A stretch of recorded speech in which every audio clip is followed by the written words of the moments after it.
Chapter 6. What's going on in here? Asked Eugenia. There's a monster outside, said Baby. She pointed at the window. This is not a monster, said Eugenia. That is the pig from next door. Mercy, said Baby. Eugenia shook her fist. In my opinion, said Eugenia, pigs belong on farms. Yes, sister, said Baby. Eugenia tapped her knuckle against the window. Get out of my yard, she shouted at Mercy. Oh, sister, said Baby, don't yell at her. You'll hurt her feelings. She doesn't have any feelings, shouted Eugenia. She's a pig.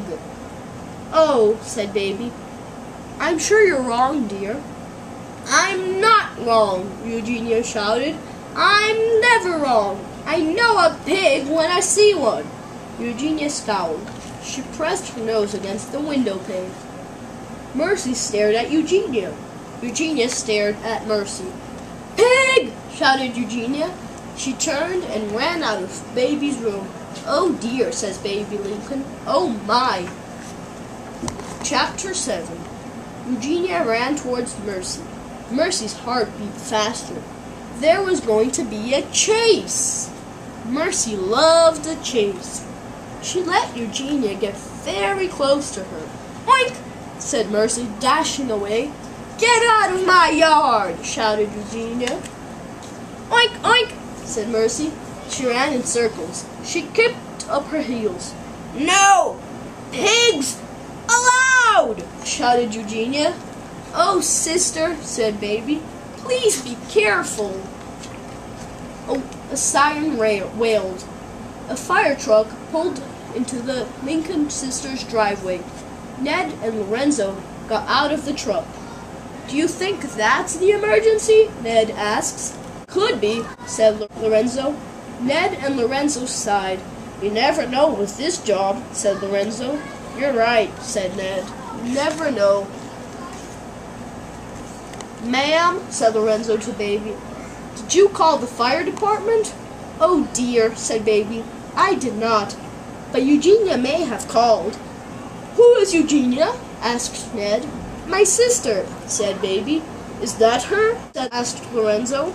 The one chasing the pig? Yes, said Baby, that's her. Baby and Ned and Lorenzo watched Eugenia chasing Mercy through the yard. Lorenzo cleared his throat. What was the emergency exactly? Asked Ned. I thought I saw a monster at my bedroom window, said Baby, but it was not a monster. It was Mercy. Mercy? Said Lorenzo. The pig, said Baby. The pig who lives next door. I see, said Ned. Eugenia does not care for Mercy, said Baby. In her opinion, pigs belong on farms. There's something to be said for that opinion, said Lorenzo. Ned nodded. Help! Shouted a faraway voice. Help! Help! Help us! Did you hear that? Asked Ned. Somebody is in trouble, said Lorenzo. Let's go. Chapter 9. Ned and Lorenzo ran toward the call for help. They went into Watson's house.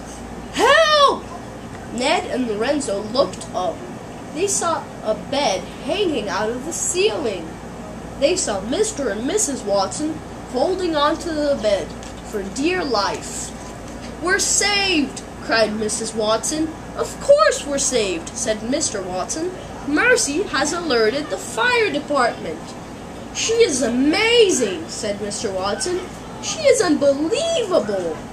She is a porcine wonder, said Mr. Watson.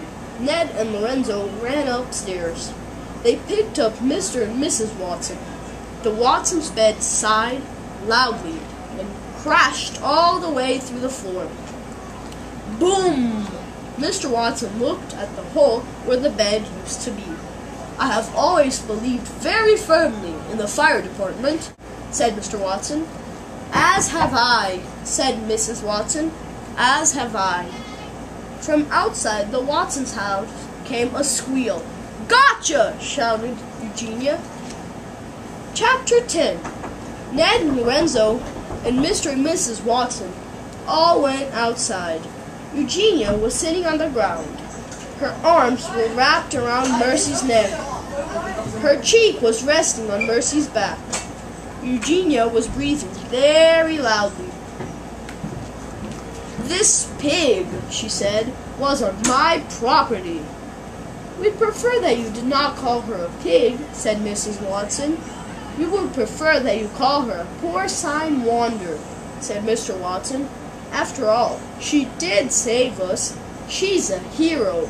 "She's a pig," said Eugenia. She started to cry. There, sister," said Baby. She bent over and patted Eugenia on the back. Mercy yawned. She was very tired. "I guess that's it," said Ned. "Yep," said Lorenzo. "Our work here is done." "Wait," said Mrs. Watson. "It's almost time for breakfast." "Oink?" asked Mercy. "That's right, breakfast," said Mrs. Watson. She kissed the top of Mercy's head. She looked at the firemen. "Do you boys like toast?" Chapter 11. In the Watsons' house, around the Watsons' kitchen table, sat Eugenia, Lincoln, and Baby Lincoln, and Mr. Watson and Mrs. Watson, and Ned and Lorenzo, and Mercy, of course. She was at the head of the table, in the seat of honor, and in front of her, on her favorite blue plate, was a very tall stack of hot buttered toast. "A toast to Mercy," said Mr. Watson, holding up his glass of orange juice. "A toast to our darling, our dear," said Mrs. Watson. "A toast to Mercy," said Baby.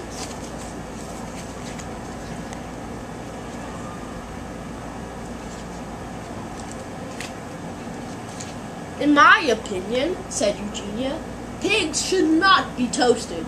"In my opinion, pigs do not belong at the kitchen table." "To our hero," said Mr. Watson. "Where would we be without Mercy?" "Yes," said Mrs. Watson. "Who would have saved us?" "I can't imagine," said Ned. "Me neither," said Lorenzo. They all clinked glasses. Mercy had another piece of toast. Chapter 12. Outside the Watsons' house, the sun was rising. First, the sun was red, and then it was orange. It rose higher and higher. Inside the Watsons' house, Mercy was lying on the couch. She was getting ready to take a nap. "Bright, bright is the morning sun," say Mr. and Mrs. Watson together, "but brighter still is our porcine wanderer." Mercy smiled. She closed her eyes. She was asleep before Mr. and Mrs. Watson ever finished the song. The end.